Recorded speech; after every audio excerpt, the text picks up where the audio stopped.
आज जो हमारे विशेष मेहमान हैं, बहुत सारे मेहमान आए हैं एक ऐसी संस्था से जो समाज में इसी काम को कर रही हैं। श्री शिवानंद मेमोरियल इंस्टीट्यूट यानी कि SSMI, जो समाज में महिला सशक्तिकरण के लिए काम कर रही हैं और साथ ही बहुत सारे और इनिशिएटिव्स, अगर हम स्वास्थ्य की बात करें, एजुकेशन की बात करें, इन सभी में काम कर रही हैं और समाज को बना रही हैं आत्मनिर्भर। बिल्कुल। और ये जो इनका टेक्सटाइल यूनिट है, ये सिर्फ एक प्रोडक्शन यूनिट नहीं है, बल्कि ये एक प्रेरणा स्रोत है। क्योंकि वो लोग, जैसे कि अभी सत्या ने हमें बताया, महिलाएं, बच्चे और यूथ, इनको सही दिशा दिखाने के लिए ये सिर्फ कला नहीं सिखा रहे हैं, बल्कि अपना एक नया पहचान गढ़ने का मौका दे रहे हैं। जी हाँ, तो टेक्सटाइल यूनिट, जिस टेक्सटाइल यूनिट की बात अभी पुलकित कर रहे हैं, इसके बारे में अगर देखा, इसका कॉन्सेप्ट देखें ना, तो बहुत ही अच्छा है।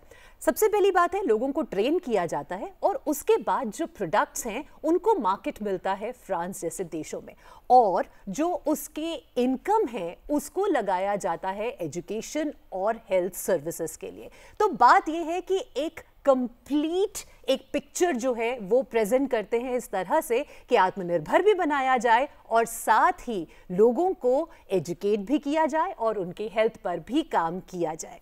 तो आइए इन मेहमानों से मिल लेते हैं जो इतनी कमाल की संस्था चला भी रहे हैं, थाम भी रखा है। मिलते हैं। जी हाँ, द गेटवे हमारे इस स्पेशल एडिशन में।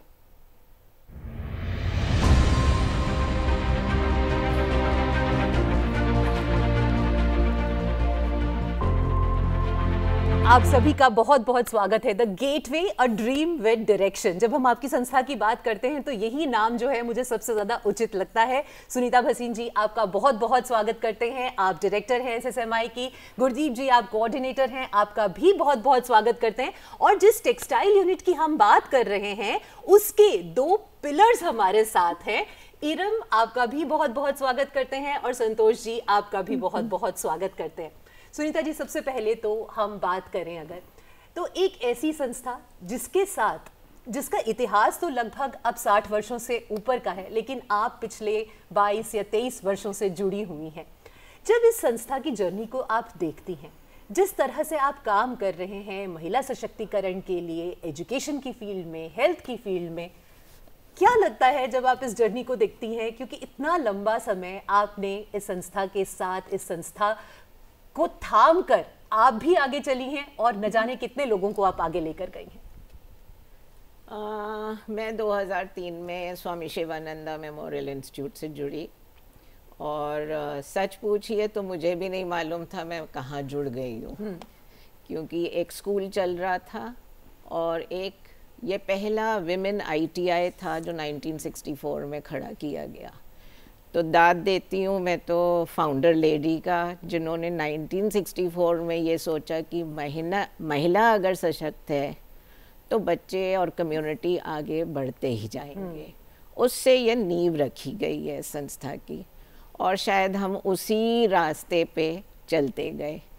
21-22 सालों में बहुत सा बदलाव देखा, करती आई कोशिश, बहुत बड़ी टीम बन गई। कुछ पुरानी चीज़ों को हमें रोकना पड़ा, कुछ नए रास्ते, क्योंकि बदलाव की एक ये दुनिया है। और साथ साथ एम्पावरमेंट क्या है, इसका एक टर्म बदल रहा था। अर्बन स्लम एक बहुत बड़ा हकीकत हम लोगों के शहरों में आ गया था। दिक्कतें उन महिलाओं की क्या हैं उसको समझना और उनके परिवारों को समझना, आई थिंक वहाँ पे शिवानंद मेमोरियल इंस्टीट्यूट ने अपने कदम बढ़ाए।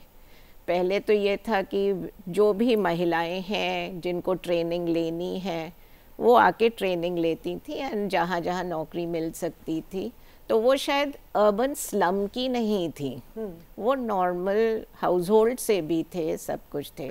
लेकिन ये अर्बन स्लम जो एक रियलिटी हम लोगों के साथ हो गई है, जो हैंड इन हैंड है हम लोग, उन महिलाओं को, उन कम्युनिटीज़ को आगे बढ़ाना, शायद वहाँ पे एक बदलाव, एक सोच की बात आ गई थी, जो पूरा मैनेजमेंट इस पे उतरा और हम लोगों ने आगे अपने कदम बढ़ाए। उसमें ये हुआ कि कुछ हद तक हमने दूसरे प्रोग्राम्स को देखना शुरू किया, और हमारा पहला पहचान जहाँ संस्था की आगे बढ़ी वॉज एक्चुअली हम लोग आंगनवाड़ी का एक स्कीम चलता है। अच्छा। और सुप्रीम कोर्ट का एक ऑर्डर आया था 2006 में कि आंगनवाड़ी में जो खाना दिया जाता है वो महिलाएं बनाएं। अच्छा। और डिसेंट्रलाइज्ड किचन हो, मतलब झुग्गी झोपड़ी स्लम एरिया में ही एक छोटे कम्युनिटी किचन्स बने और उन महिलाओं से ही वो रसोई चलनी चाहिए, क्योंकि वो ही जानते हैं कि उनको कितना नमक चाहिए, कितना मिर्च चाहिए। और जब एक माँ अपने बच्चे के लिए आंगनवाड़ी सेंटर के लिए खाना बनाएगी तो स्वादिष्ट हो गई। तो हम लोगों ने एक्चुअली 2006 में सुप्रीम कोर्ट के ऑर्डर को लेके अपनी जर्नी शुरू की। अच्छा। और वहाँ से चलते गए, 17 साल निकल गए, 7 किचन्स बने, 108 औरतें आईं जुड़ी। तब हम और भी समझे। बीच में दिल्ली सरकार ने एक प्रोग्राम डाला सामाजिक सुविधा केंद्र करके, उसके हम पार्टनर बने।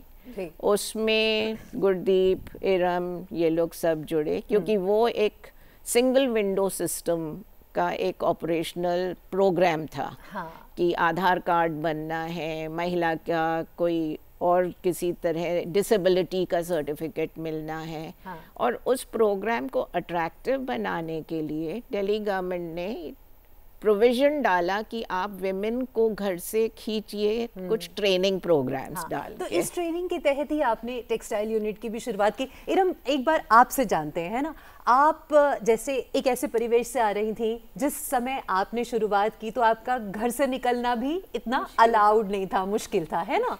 ऐसे में आप निकलकर एसएसएम आई और उसके बाद आपने ट्रेनिंग ली और आज आप इस टेक्सटाइल यूनिट को मैनेज कर रही है। मतलब इस जर्नी को देखती हूँ, बोलती भी हूँ तो मेरे रोंगटे खड़े हो जाते हैं, इतनी खुशी होती है। आपको कैसा लगता है? मैं जो कुछ भी हूँ इस संस्था की वजह से ही हूँ कि स्टार्टिंग बिगनिंग से ही है। मैंने ज्वाइनिंग की, स्टिचिंग का कोर्स था, उससे ज्वाइनिंग किया, फिर वहाँ से धीरे धीरे हमने टेक्सटाइल डिपार्टमेंट ज्वाइन किया। बहुत कुछ मैंने यहाँ से सीखा भी है और वो चीज़ है ना मैं आगे सिखा रही हूँ बाकी महिलाओं को एम्पावर करने के अच्छा, वो एक चीज कौन सी है इरम, जब आप देखती हैं उस समय से जब आपने बिल्कुल शुरुआत की, जो सीखने एक लड़की आई थी वहां से जहां आज आप खड़ी हैं, सबसे बड़ी अचीवमेंट आपको क्या लगती है? अचीवमेंट मैम, मेरी खुद की पहचान बनी है। वाह, क्या बात और है। वो चीज़ सबसे इम्पॉर्टेंट है। आपको खुद की पहचान मिल रही है। महिलाओं के लिए मैं मुस्लिम कम्युनिटी से हूँ, तो घर वाले थे, सपोर्टिव थे, बट जो रिश्तेदार होते हैं वहाँ से प्रॉब्लम होती है कि लड़की बाहर जाके स्टडी करे, पढ़ाई करे, वहाँ तक ठीक है, पर जॉब करना अलाउ नहीं करते कि लड़की है तो जॉब नहीं करना है चीज़ें। बट यहाँ पे सुनीता मैम ने और बाकी और लोग भी थे, तो सुनीता मैम ने है ना सबको इनकरेज किया। मेरी फैमिली, इनफैक्ट मेरी फैमिली से भी बात की कि है ना करो आप लोग इसको। तो वो चीज़ है ना फैमिली भी देख रही हैं और रिश्तेदार भी देख रहे हैं। तो अब लोगों का नजरिया बदल गया। अब बाकी लड़कियां जो हैं आपकी फैमिली में, आपकी कजन्स वगैरह होंगी, उनको भी ऐसा लगता है कि नहीं हमें इरम दीदी के जैसा बनना है। हाँ, वो कर रही हैं वो लोग भी। और यहाँ पे जितनी महिलाएं आती हैं उनको मेरा ये कहना है कि जो मेरी स्टोरी है, तो मुझे ऐसा लगता है कि हर लड़की कर सकती है। बिल्कुल। और बस थोड़ी सी सपोर्ट की ज़रूरत होती है, जो मुझे स्वामी शिवानंद मेमोरियल इंस्टीट्यूट से मिली। और थोड़ी जब और लोग आते हैं, जैसे आपने बताया, और महिलाएं आती हैं, जब आप उन्हें देखते हैं कि वो शुरू से सीख रही हैं और सीख करके उनके अंदर भी एक कॉन्फिडेंस आ रहा है, तो ये जर्नी आपके लिए कैसी रही? मैं सभी को अपनी स्टोरी सुनाती हूँ कि मैंने स्टार्टिग ऐसे की और मैं अभी यहाँ हूँ, तो अब आप भी स्टार्ट करो और आप भी कहीं ना कहीं पहुँचोगे। आपकी खुद की पहचान बनेगी और वो उन चीज़ से प्रभावित होती हैं। और अभी हमारे पास 100 अराउंड वुमेन है जो हमारे साथ जुड़ी हुई हैं। क्या बात है जी। गुरदीप जी, आप भी कितने लंबे समय से जुड़ी हुई है? कितना समय हो गया आपको? 2007 से 2007 से। अच्छा, वाह। जैसे मैम ने बताया 2000 2006 में 2003 से मैं मैम, आप 2007 से, तो लगभग 2 दशक का तो समय आपका भी हो ही रहा है, हो ही जाएगा, almost it's almost 18 years now. So आप इस 18 साल के जो सफर रहा आपका, उसमें क्या क्या देखती है? कोई एक ऐसा पल जो आपको ऐसा लगता है कि इन 17 इयर्स में ये एक चीज ऐसी है जो मुझे लगता है कि कभी और हो ही नहीं सकती, मतलब कुछ ऐसा? बहुत पर्सनल एक्सपीरियंस शेयर करूंगी। हाँ। 18 साल पहले वाली गुरदीप जब घर से बाहर निकलती थी तो मैं अगर स्टेशनरी शॉप पे भी कुछ खरीदने जाना है, कुछ करना है, तो मेरी मदर मेरे आगे होती थी, मैं नहीं बोलती थी कि मुझे वो सामान चाहिए। और आज जो मैं आपके सामने बैठी हूँ और मेरे साथ पूरी कम्युनिटीज़ जुड़ी हुई हैं जिनके साथ मैं बात भी करती हूँ, उनको काउंसिल भी करती हूँ। एज मैनेजर इस वक्त मैं स्वामी शिवानंदा में हमारा स्कूल चलता है, तो एवरी डे पेरेंट्स आते हैं या मेरे और टीम के साथ जब मैं बात करती हूँ तो आपको मतलब मुझे खुद नहीं पता यहाँ से यहाँ तक के सफ़र में जो अभी ईरम ने बोला पहचान मिली, एक आत्मनिर्भर हम सब बन रहे हैं, लेकिन एक जो सेल्फ आइडेंटिटी होती है और अपने आप को महसूस होता है, एक आत्मविश्वास आना। बिल्कुल, जैसे आपने बताया कि कोई बच्चा नालायक ना रह जाए है ना, तो जब आप देखते हैं कि बच्चों में एक कॉन्फिडेंस आ रहा है आपके एजुकेशन से, क्या वो कॉन्फिडेंस आपको दिखता है बच्चों में? बिल्कुल दिखता है, बच्चा बोल पाता है, अपनी बात कह पाता है। यूजुअली क्या होता था, हम देखते थे, जब हम भी पढ़ रहे होते थे तो टीचर ने जो कह दिया सत्य वचन, लेकिन आजकल आज जो बच्चों के अंदर हमने चीज़ डाली है कि आप कह सकते हो, आप हैंड रेस कर सकते हो अपनी बात। ज़रूरी नहीं है हर वक्त टीचर ही सही हो या बड़ा ही, बच्चों से हम बहुत कुछ सीखते हैं। तो उनके अंदर जो कॉन्फिडेंस आया है, अपनी बात को रहने की जो स्किल उनके अंदर आई है, लाइफ स्किल सेशंस हम लगातार बच्चों के साथ लेते हैं, तो उनको बताते हैं कि आपको किस तरह से बात करनी है, अपनी बात को रखना है। अगर कोई चीज़ गलत आपके सामने हो रही है तो आप बोल सकते हो बहुत आराम से। संतोष जी, आपकी भी शुरुआत कुछ ऐसे रही, आप तो एक हॉबी की तरह आई थी यहाँ पर ब्लॉक प्रिंटिंग सीखने के लिए। वो आर्टिस्ट तो था आपके अंदर, लेकिन वो एक आर्टिस्ट जो है एक मैनेजर, एक एंटरप्रेन्योर की तरफ बढ़ गया। आपको पता चला कैसे रहा ये सफर? मैम ने 2011 में मैंने ज्वाइन किया था SSMI, तो उस टाइम मैंने प्रिंटिंग यहीं देखा था पहली बार। अच्छा। तो मतलब मुझे बड़ा अच्छा लगा कि मैं शुरू से मुझे शौक था आर्ट एंड क्राफ्ट का, तो उनकी ये चीज़ फैब्रिक पे हो रही है, मुझे मतलब देखा ही पहली बार था, बड़ा अचानक से बड़ा अच्छा लगा। फिर उसके बाद धीरे धीरे सीखती गई, करती गई, और आज मैं लड़कियों को यहाँ सिखा रही हूँ। मेरे नीचे ट्रेन कर लड़कियाँ हैं, जो बड़ी खुशी होती है कि सबसे सपोर्ट मैम का था, सुनीता मैम का, कि मैम ने हर चीज़ में सपोर्ट किया है कि नहीं आपको ये करना है और आप कर सकते हो, बैकबोन की तरह। बिल्कुल। अच्छा, ये जब आप सिखाती हैं या फिर जब टेक्सटाइल प्रिंटिंग करते हैं, तो वो कौन सी एक ऐसी इंस्ट्रक्शन कह लीजिए या एक ऐसी सीख कह लीजिए जो एज अ ट्रेनर आप अपने सभी जो आपके बालक ही हैं उन सबको आप देती हैं? मैम सबसे पहले तो प्रिंटिंग की ट्रे वो बना रहे हैं कि उनको मैं भी यही बोलती हूँ कि मुझे कुछ भी नॉलेज नहीं था, कलर कैसे बनाना है, प्रिंटिंग क्या कॉम्बिनेशन लेना है, वो चीज़ें मैं भी उनको बता दी, मैं भी सीखती आ रही। तो अब उन सबसे पॉइंट कि हम करके ना दे, अपने आप उनसे कलर बनवा के इसमें क्या कलर डल रहा है वो खुद बनाना उनको सिखा रही हूँ। तो ये चीज़ है कि वो आगे और सीखे फिर। तो ये बैग्स हैं, जब ये इंटरनेशनल मार्केट में बिकते हैं और बहुत अच्छे रिव्यूज आते हैं, तो एज अ क्रिएटर वो जो एक तसल्ली होती है ना कि जो हमारा ये बच्चा ही है, ये हमारा अपना प्रोडक्ट है, ये जा रहा है और सब इसकी इतनी तारीफ कर रहे हैं, कैसा होता है वो क्षण? आप दोनों एक लाइन में बता दीजिए, एक वर्ड में, कि क्या लगता है आपको? बहुत खुशी होती है कि हमारा प्रोडक्ट फ्रांस में है ना सेल हो रहे हैं, तो वो चीज़ हमारे लिए खुद के लिए प्राउड है कि हमारे प्रोडक्ट फ्रांस में है ना सेल हो रहे हैं। जी संतोष जी। मैम बिल्कुल प्राउड होता है कि ये चीज़ हमने अपने हाथों से बनाई। एक चीज़ लगती है कि पहले उसमें प्रिंटिंग हो रही है, फिर वो स्टिचिंग पे जा रहा है, लेडी से फिनिशिंग कर रही है, पूरा प्रॉपर वो तैयार हो रहा है, उसके बाद मतलब बहुत लगता है कि हमारे हाथों से निकला हुआ और आज वो फ्रांस में सेल हो रहा है। तो बहुत खुशी की बात है। फ्रांस तक की जर्नी कैसे, मतलब किसका सपोर्ट आपके साथ रहा कि आप फ्रांस की जर्नी हमारे साथ ऑब्वियसली पूरा का पूरा जो जो पूरी की पूरी संस्था है, यही इतना बढ़िया काम कर रही है कि भारत को एक विश्व मंच पर रख रही है, साथ ही भारत में आत्मनिर्भरता भी बढ़ा रही है। इसके ऊपर ना हमने एक बहुत स्पेशल सा एक वीडियो पैकेज बनाया है, आइए मिलकर हम सब देखते हैं।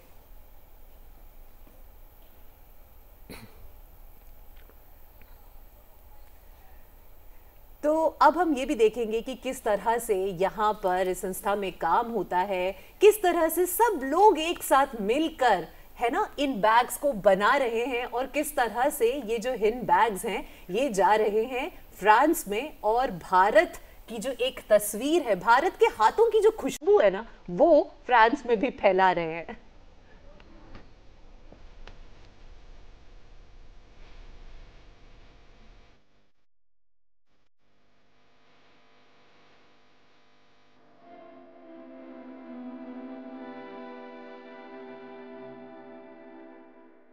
मेरा नाम मनीषा है। मेरा ब्लॉक प्रिंटिंग में इंटरेस्ट जब से हुआ, जब से बक्करवाला में स्टिचिंग के साथ साथ ब्लॉक प्रिंटिंग भी खुला।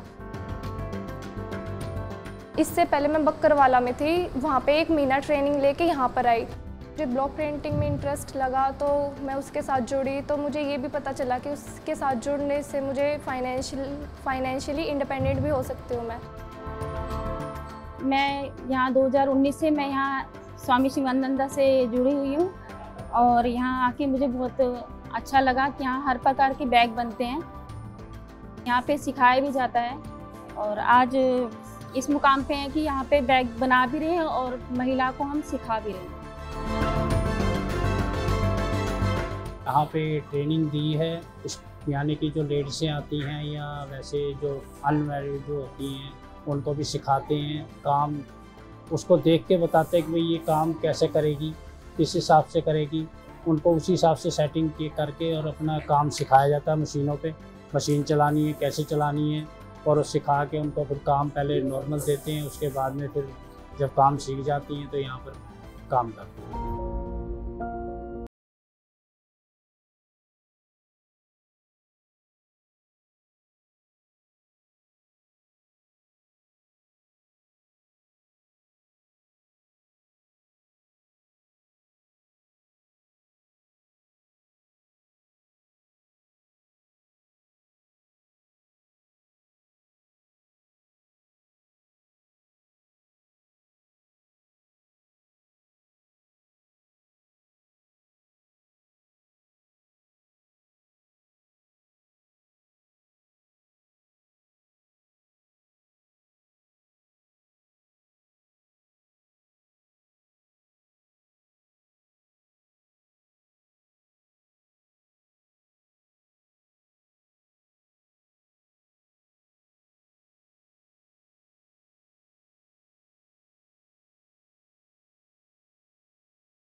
पैक करते हैं।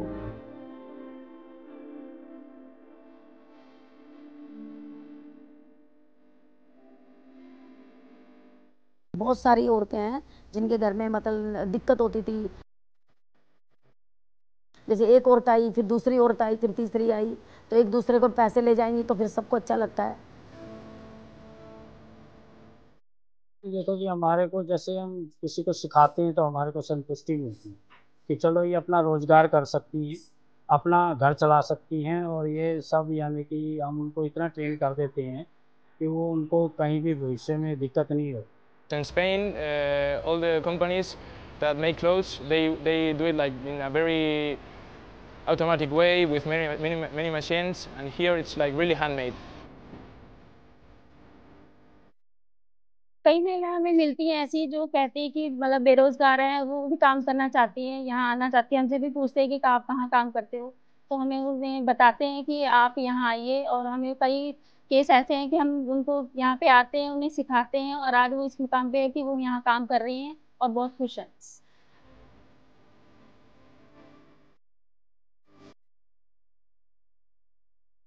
संस्था का ना एक मोटिव है कि इसमें ज़्यादातर जितनी भी महिलाएं हैं, जितनी भी लड़कियां हैं जो फाइनेंशियली इंडिपेंडेंट होना चाहती है, संस्था उसको साथ देती है। विदेश से आते हैं, बहुत अच्छे से आते हैं यहाँ पे। हम लोगों के जैसे अब उनकी तो आती नहीं अब समझ, पर इसलिए उनसे काफ़ी अच्छा आते हैं, वो भी काफ़ी हेल्प करते हैं। उल्टा मत घर पे तो कितना वक्त देते हैं, हम तो सारा वक्त यहीं देते हैं, फिर भी हमको अच्छा लगता है बहुत। घर जैसे मोहल्ले काम करते हैं बड़े अच्छे से, सब अच्छे से बोलते हैं यहाँ पे।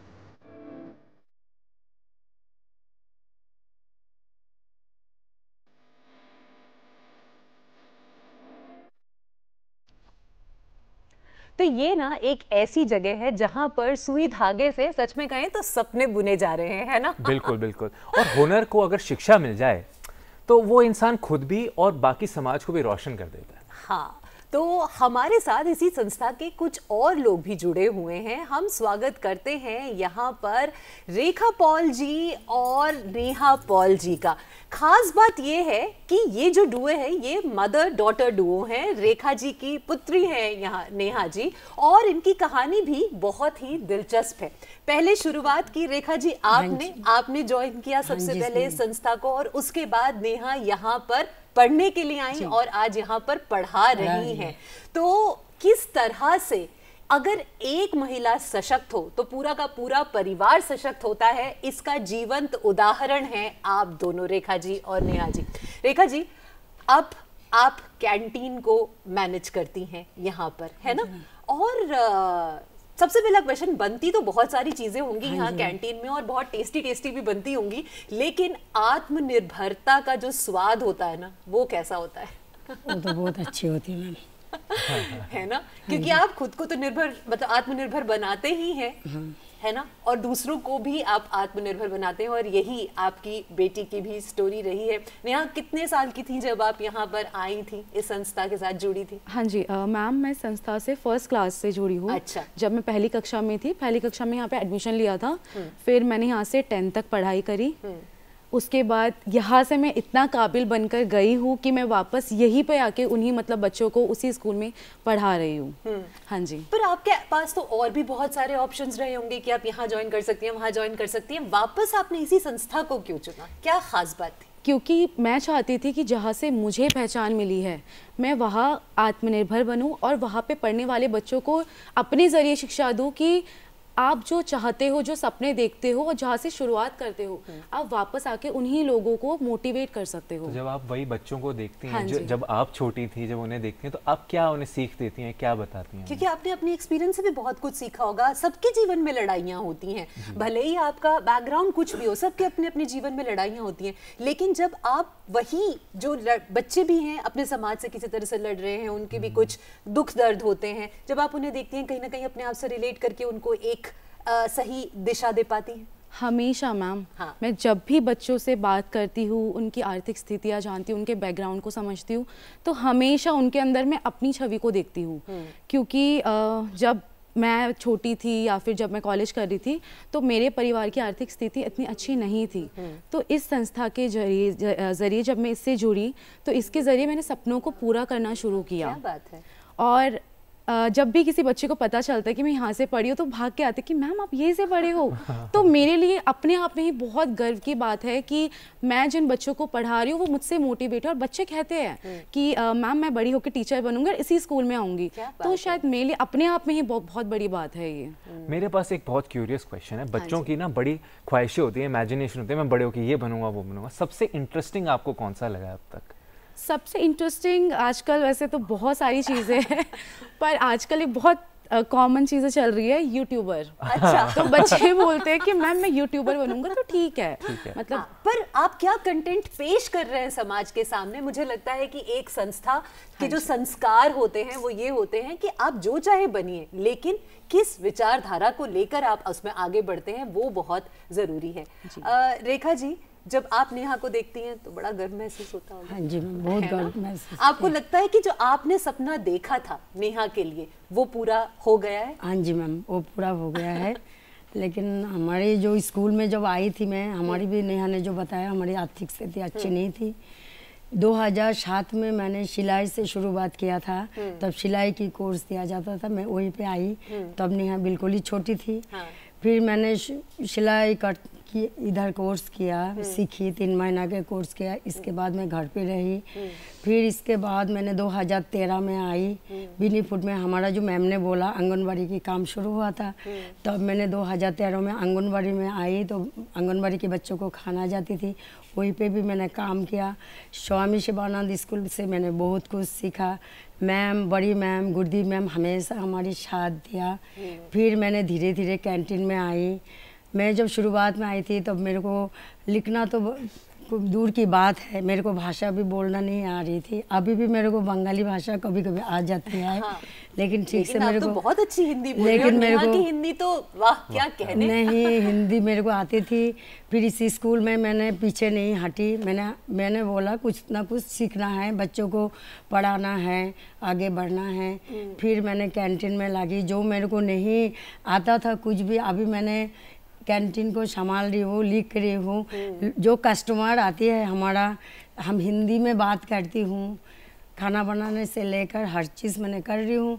और आज मैम लोग नहीं साथ होते, शायद हम यहीं पे नहीं होते। तो बहुत खुशी की बात ये है ना कि आप एक ऐसी कैंटीन में काम करती हैं, उसे लीड करती हैं, जहाँ सिर्फ खाना नहीं बनता, वहाँ सिर्फ खाना नहीं पकाया जाता, वहाँ पर जो सपने हैं ना उनके लिए फ्यूल जो है वो तैयार किया जाता है। और इसका बहुत बड़ा श्रेय आप दोनों को भी है, सुनीता जी और गुरदीप जी। जिस तरह से आपने एक दिशा दी है, इतने बड़े हमारे समाज में बहुत सारी चीज़ें हैं, लेकिन उन सभी, और बहुत चैलेंजेस आपके भी निश्चित तौर पर रहे होंगे, है ना, लेकिन उन सबको ओवरकम करते हुए आप इतने लोगों को सशक्त बना रही हैं। गुरदीप जी, जब आप एजुकेशन विंग को देखती हैं, और यहाँ अब हाँ रेखा जी भी हैं, तो कैंटीन का जो विंग है जो कि मिड डे मील्स और मील्स प्रोवाइड करता है, वन टेक अवे, या मैं ये कहूँगी one thing that gives you the utmost pleasure, जो आपको लगता है वाह this is the best thing about these two units?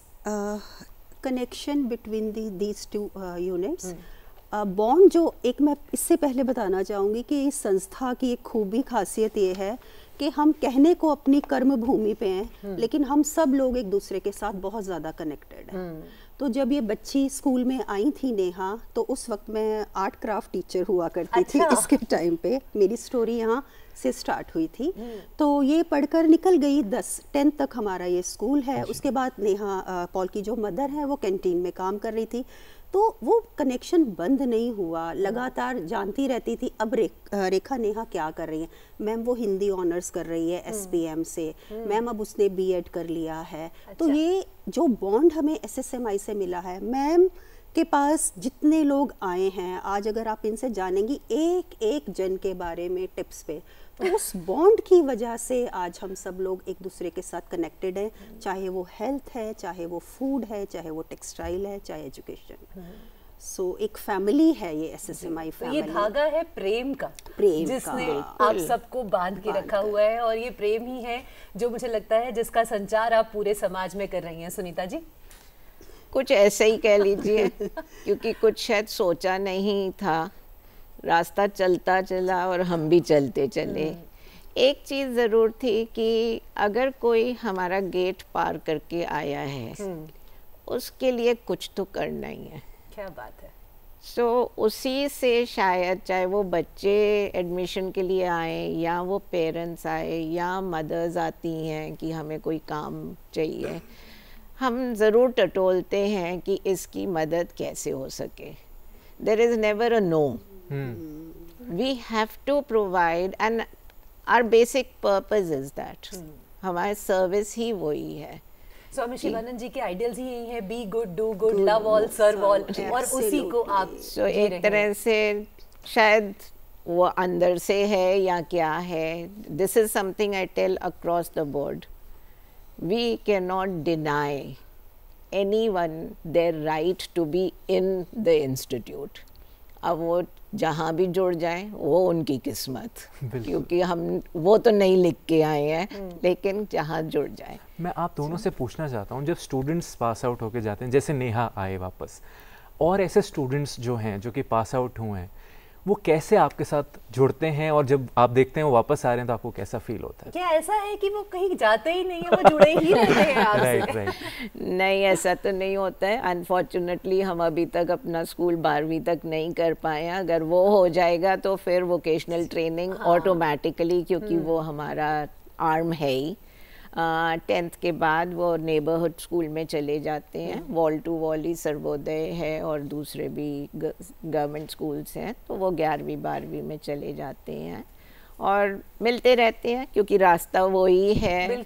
उनके बहन भाई हमारे साथ हैं, तो there is always a family connection that keeps going. They do come back as once they have graduated, we come to know ये यहाँ इसकी एडमिशन हुई, ये बिल्कुल कुछ नहीं कर रहा, क्योंकि सब तरह के हैं, सब तरह के प्रॉब्लम्स हैं, सो वो चैलेंजेस बहुत लगते हैं। एंड एज एलुमनाई कुछ बहुत ऊंचाई पे पहुँचे हैं, तो हमें बहुत अच्छा लगता है। अभी रिसेंटली एक्चुअली हमारे एक डोनर एजेंसी है, वो आए थे, तो उनके साथ एक सरदार जी आए, I shouldn't say Sardar ji, but colleague of theirs, and so I just asked him, तो कहते हैं नहीं, हम इसको खास लाए हैं क्योंकि कल जब ऑफिस में बात हुई, हम इधर इस स्कूल में जा रहे हैं, तो इन्होंने कहा मैं ज़रूर चलूँगा, मैं वहीं का पढ़ा हुआ। अरे वाह। सो हमें बहुत खुशी हुई, बहुत ही खुशी हुई कि एक ओल्ड स्टूडेंट एक बहुत अच्छी कंपनी में at a very very good position is working.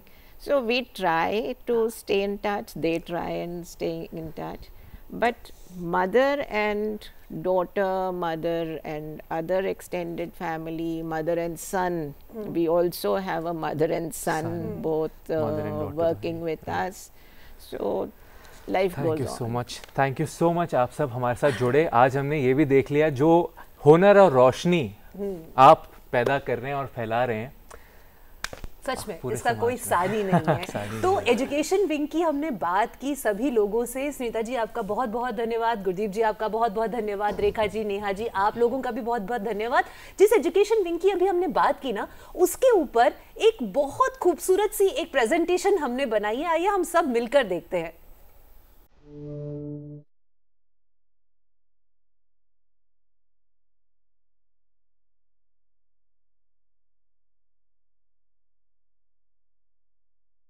मेरा नाम रेनू भटनागर है। शुरुआत में ये लगा कि जब मैं अपने स्टूडेंट लाइफ की अगर बात करूं, तो मुझे ऐसा लगा कि एज ए स्टूडेंट लाइफ जो हमें मिलना चाहिए था, हमें नहीं मिल पा रहा था। मुझे बहुत स्ट्रगल करना पड़ा अपनी पढ़ाई को आगे बढ़ाने के लिए। इस तरह धीरे धीरे करते हुए स्कूल मैंने पास आउट किया, कॉलेज भी मैंने किया। अपनी पढ़ाई को मुझे आगे रखने के लिए बहुत प्रॉब्लम आई, फैमिली का सपोर्ट नहीं मिल पा रहा था, फाइनेंस कंडीशन भी मेरी अच्छी नहीं थी। परिवार को छोड़ के घर से बाहर निकलना ही बड़ा मुश्किल हो रहा था, और अगर मैं नहीं निकलती तो जो मेरे बच्चे हैं, मैं उनको कैसे आज जिस लेवल पे वो है वहाँ तक शायद मैं नहीं पहुँचा पाती। मेरा नाम शालू है और मेरे को 20 साल हो गए यहाँ काम करते हुए। मैं पहले सफाई भी करती थी, यहाँ बर्तन भी धोती थी। मतलब मेरे को उस टाइम पे काम की ज़रूरत थी और मैंने करा। मैंने कभी छोटा बड़ा काम नहीं माना। जो समस्याएं मैंने फेस करी, मुझे लगा इन बच्चों को वो जो समस्याएं हैं, मुझे उनको कुछ रास्ता बताना चाहिए, और इस तरह मैं ज़रूरतमंद बच्चों को पढ़ाने के लिए मैंने ये स्टेप उठाया। सबने बहुत बोला था, बच्चे को छोटे को छोड़ के क्यों जा रहे, ऐसा है, छोटा है। मैंने किसी की नहीं सुनी। मुझे भी 2 पैसे, मेरे को भी अपना देखना था। किराए में रहती थी, छोटा सा वो था बाहर, तो फिर मेरे को सोचा कि जब तक मैं नहीं निकलूँगी तो मैं कैसे आगे बढ़ूँ।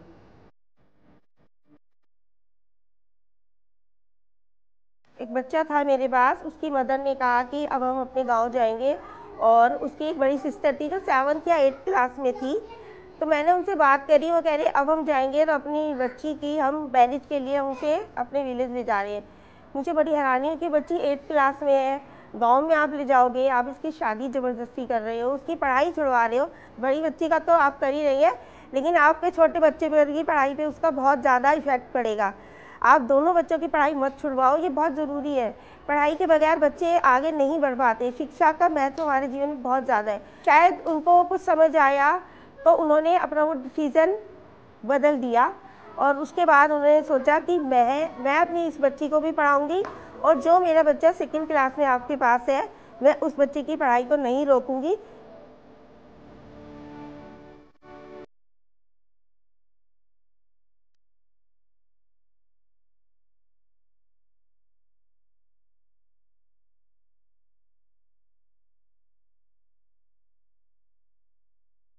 खाना बांटती थी, बहुत खुशी मिलती थी, बच्चों को देखती थी सारे को, तो अच्छा लगता था।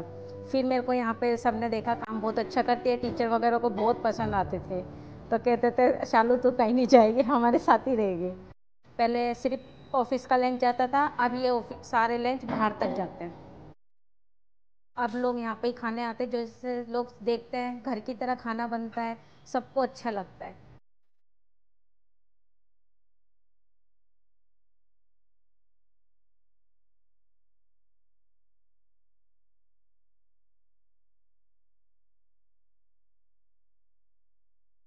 SSMI में आने के बाद मेरा सफ़र जो जागरूकता का मैंने सोचा था कि मैं इन महिलाओं के साथ जुड़ के इनको सिखाने का शुरू करूं, तो वो मेरा बहुत अच्छा रहा। इसमें अब हमारे जो पेरेंट्स हमारे साथ ये जुड़े हुए हैं, महिलाएं स्पेशली, उनको हम बहुत सारी उनकी हेल्थ इश्यूज़ को लेकर उनसे बात करते हैं। उनको हम हॉस्पिटल्स कैंप्स के साथ जोड़ते हैं, बच्चों को जो प्रॉब्लम्स हैं उनको जोड़ते हैं और इस तरह से हम महिलाओं के साथ हम आगे बढ़ रहे हैं।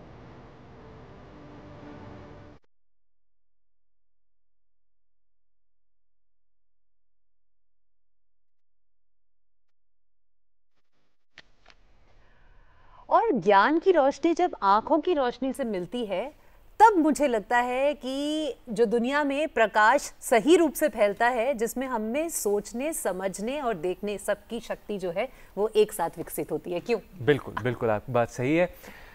हालांकि ये बात मैं कहना चाहूँगा कि ज़रूरी नहीं है कि हर बार इतनी बेसिक चीज़ भी देखना समाज के लिए मुमकिन हो पाए। इसीलिए ये संस्था जो है आगे बढ़ती है। Eye camps, eye testing camps and health camps, ऐसे बहुत से कैंप्स लोगों के लिए लेके आती है। जी हाँ, और इसी के बारे में हम और बात करेंगे। हमारे साथ हैं यहाँ पर अब दो बहुत विशेष मेहमान। विजय लक्ष्मी जी, आपका बहुत बहुत स्वागत करते हैं। आप इन सभी हेल्थ कैंप्स को मैनेज करती हैं, कोऑर्डिनेट करती हैं, और साथ ही दीपक जी, आप भी इन्हीं हेल्थ कैंप्स को कोऑर्डिनेट करते हैं। आप दोनों का सफर जो है वो भी बड़ा इंटरेस्टिंग है। लगभग 15 साल से आप दोनों ही इस संस्था के साथ जुड़े हुए हैं और इन हेल्थ कैंप्स का संचालन कर रहे हैं। विजय लक्ष्मी जी, आप कैसे जुड़ी, कैसे शुरुआत हुई आपकी? शुरुआत में इससे पहले मोदी केयर फाउंडेशन में थी, तो मैं संस्था में जो जीआरसी सेंटर, जैसे अभी सुनीता भसीन मैडम ने आपको बताया कि यहाँ पे जीआरसी सेंटर चलता था, मैं उनको मॉनिटरिंग एंड इवैल्यूएशन के लिए यहाँ पे आती थी। जब मैं यहाँ आती थी तो मुझे यहाँ का वर्क स्टाइल, यहाँ का जो जैसे कि बताया गया है कि जहाँ ये एक परिवार की तरह काम करना, ये चीज़ मुझे बहुत अच्छा लगा। अच्छा। तो मैं सोच भी रही थी कि मुझे कहीं अभी दूसरी जगह स्विच ऑन करना है, तो मैंने मैम को सामने रखा कि मैं आपकी संस्था ज्वाइन करना चाहती हूँ। तो शुरुआत मेरी 2010 में ऐसे ही हुई कि मैंने मैडम को बोला कि मैं आपकी संस्था यहाँ पे ज्वाइन करना चाहती हूँ। तो उस समय ये हेल्थ प्रोजेक्ट आई था। तो मैडम ने कहा आप आइए और यहाँ पे ज्वाइन कीजिए। तो आप शुरुआत में स्विच करना चाहती थी, आपने सोचा कि यहाँ पर काम अच्छा है, इसलिए आपने ज्वाइन किया। हाँ जी। लेकिन 15 सालों के सफर में मुझे लगता है इससे कहीं और ज्यादा आगे बात बढ़ गई होगी, क्योंकि अब तो आप इस पूरे जो हेल्थ चेकअप जो कैंप्स हैं उसका एक अभिन्न हिस्सा है, उनको मैनेज भी करती हैं। तो आपको कैसा लगता है जब आप लोगों से मिलती हैं जिन्हें जैसे पुलकित ने कहा कि कुछ बेसिक सुविधाएं हैं, ये कुछ बेसिक चीजें हैं जो सबके पास होनी चाहिए लेकिन उन्हें नहीं मिलता, और जब आप उनके लिए कुछ भी कर पाती हैं तो वो जो सेवा का भाव है वो कितना आपको तसल्ली देता है? शायद मेरे अंदर सेवा की जो भावना है वो बचपन से ही बहुत ज़्यादा है। मैं थोड़ा धार्मिक विचारों की और इनमें ज़्यादा हूँ, तो सेवा भावना मेरे अंदर ज़्यादा है। और यही रीज़न है कि ये प्रोजेक्ट, क्योंकि जब मैं आई थी तो ये प्रोजेक्ट भी साथ साथ मेरे यहाँ मतलब इस संस्था में आया था। मैंने जैसे मार्च के महीने में ज्वाइन किया और ये प्रोजेक्ट तभी आया था।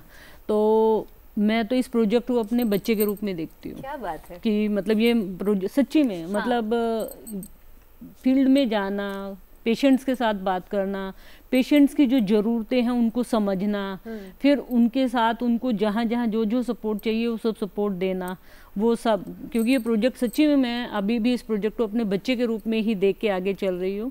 और बहुत अच्छे से मतलब बहुत संतुष्टि, जो शाम को जब मैं घर जाती हूँ तो मैं ये सोचती हूँ कि भाई आज मैंने क्या खास किया। मैं रोज़ अपने आप को इवेल्युएट करती हूँ, तो मुझे कहीं ना कहीं अपने दिनचर्या में रोज़ के काम का एक जवाब जरूर मिलता है कि आज ये काम से तुम्हें मतलब तुम्हारा जो आज का दिन है वो बहुत अच्छा रहा। तो इसलिए मुझे बहुत संतुष्टि मिलती है इस प्रोजेक्ट से, और मैं शायद 15 साल हो गए हैं और मैं जुड़ी हुई हूँ, तो अच्छा लगता है। मैं सवाल करना चाहूँगा, जैसे आपने कहा बहुत सी ज़रूरतें, तो आप थोड़ा सा हमें बताएंगी क्या क्या ज़रूरतें ज़्यादातर आप देखती हैं कि जैसे जो आई का जो है कम्युनिटी आई केयर प्रोजेक्ट के बारे में जब हम बात करते हैं तो आई जो है वो लीस्ट मतलब वो प्रायोरिटी नहीं है, लीस्ट प्रायोरिटी है। जैसे मान लो यही अगर हार्ट का हो तो लोग एकदम भागते हैं कि भाई मतलब अगर थोड़ा भी लेट हुआ तो कुछ भी हो सकता है। आई में अगर एक आंख में कुछ हो गया दूसरी आंख से लोग गुजारा करते हैं। हम स्कूल में या जब हम बच्चों की स्क्रीनिंग करते हैं तो बच्चों को पता ही नहीं है कि मेरी जो निगाह है वो 6/6 नहीं है, वो 6/60 में भी इतना ही कंफर्टेबल अपने आप को फील कर रहा है जितना मतलब है। हालांकि वो एक जैसे एक 60 साल का बुजुर्ग की जो एक विजन है उस विजन के साथ कॉम्प्रोमाइज करके वो आगे बढ़ रहा है, लेकिन बच्चे को नहीं पता है। ये छोटी छोटी चीजें जब हम बच्चों को बताते हैं, क्योंकि दोनों आंखों से दिख रहा है, मान लीजिए उसकी लेफ्ट आई की 6/60 हो गई है, मैंने उसको कहा राइट आई बंद कर, अब देख, वो सच में नहीं देख पा रहा, तब उसको रियलाइज होता है अरे मुझे तो दिखता ही नहीं है। तो ये जो छोटी छोटी चीजें हैं, मतलब लैक ऑफ अवेयरनेस है, हेल्थ सीकिंग बिहेवियर हम लोगों में है नहीं। इंडियन कल्चर में हेल्थ सीकिंग बिहेवियर बहुत ज्यादा नहीं है, खासकर अगर हम अर्बन बेल्ट की बात करें चाहे रूरल बेल्ट की बात करें। जैसे मैं आपको एक एग्जांपल दूंगी कि एक बार हम एक मादीपुर में ही कैंप कर रहे थे, हमने एक बुजुर्ग माता को फ्री में चश्मा दिया, हमें कहीं से स्पॉन्सरशिप मिल गया, हमने उनको फ्री में चश्मा दे दिया कि माता जी ये चश्मा अब आपको रेगुलर लगाना है। उसने पहले चश्मा लगाया, फिर देखा, उसको मतलब उसको महसूस मतलब बहुत अच्छा लगा, उसने चश्मा उतारा, फिर देखा, फिर उसने दोबारा चश्मा पहना, फिर वो रोने लगी। वो मेरे पास ही बेटा इधर आओ, मैंने कहा, कहती है मैं आपके पैर छूना चाहती हूँ। मैंने कहा क्यों? कहते कि भाई मुझे पता ही नहीं था, और एक इतने से चश्मे की वजह से मैं इतने अंधेपन में जी रही थी। तो मैंने कहा माता जी हमने सिर्फ अपना फर्ज पूरा किया है, और आप मेरा मतलब मुझे पैर छुड़ाने की जरूरत नहीं है, आप 10 पेशेंट लेके आओ, इससे बड़ी मेरे लिए कोई अचीवमेंट नहीं है। क्या बात। दीपक जी, आपने भी एक वॉलंटियर के रूप में मैंने सुना है कि कभी किसी तरह का कैंप लगा था और वहाँ बहुत भीड़ थी, तो आपने कहा कि अच्छा ठीक है मैं वॉलंटियर कर देता हूँ।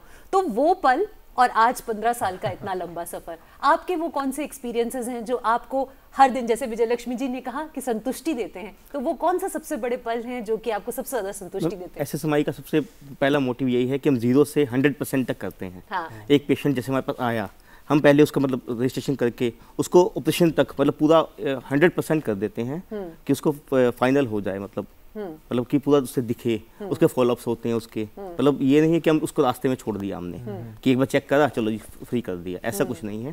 पूरा कंफर्टेबल होता है पेशेंट का, पूरा 100% उसको किया जाता है। हाँ जी, मतलब पूरी निगाह ला दी जाती है, पहले एक आंख का सर्जरी करवाई जाती है, तो उसको फॉलोअप में रखा जाता है, फिर नेक्स्ट आई की सर्जरी करवाई जाती है, तो ताकि वो पूरा अच्छी तरह देख सके पूरा अपना। और लोग हाथ जोड़ते हैं हमें, मतलब बहुत कुछ करते हैं जिसको आंखें मिल जाएं। उसके लिए क्या चीज़ें हैं। बिल्कुल।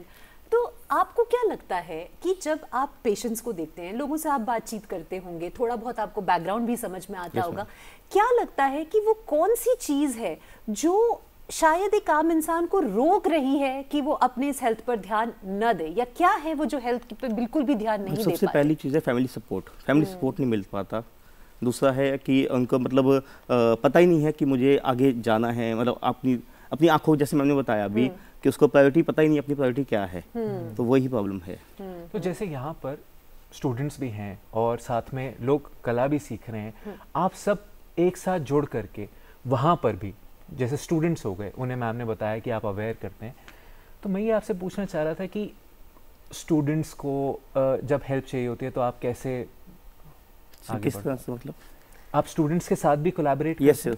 अच्छा, और वहाँ पर जैसे आपने कहा कि उनको पता ही नहीं है ना, अब आप स्टूडेंट्स को सिखा रहे हैं। Yes sir. तो आप क्या चेंज देखते हैं जब आपने ये? सर जब बच्चे को चश्मा मिलता है ना तो बिल्कुल मतलब उसका उसकी परफॉर्मेंस पे भी असर आता है। हाँ, बिल्कुल। क्योंकि हम तो हर साल उन बच्चों से मिलते हैं, वो बाई चांस हमें हर जब स्कूल में जाते हैं, नए स्कूल में जाते हैं तो पीछे वो स्कूल्स में बताते हैं कि कैसे कैसे है आपके इससे इस प्रोग्राम से इतनी उनकी प्रॉब्लम सॉल्व होती है बच्चों की ना, कि पढ़ाई में अच्छा हो जाता है बच्चा। हाँ। पर ऐसे ही और भी तो होंगे, जैसे आपने कहा प्रिवेंटिव हेल्थ केयर, यानी कि कोई चीज़ होने से पहले हम उस पर ध्यान दे सके। क्या आपको लगता है कि आपके इस अभियान से और भी कई ऐसी चीज़ें हैं जिस पे बच्चे और आसपास के लोग ध्यान देने लग जाते हैं? ये सब अवेयरनेस करते हैं ना, उनको अवेयर करते हैं, पूरा हेल्थ टॉक की जाती है, प्रॉपर हेल्थ टॉक। जब भी हमारे पास आता है पेशेंट आता है, पहले प्रॉपर हेल्थ टॉक करते हैं, उनको पूरा बताते हैं, not only I care, other चीज़ों पे बताते हैं। जैसे कोविड में पूरा वैक्सीनेशन का बताया, हैंड वॉश का बताया, सब कुछ बताया जाता है।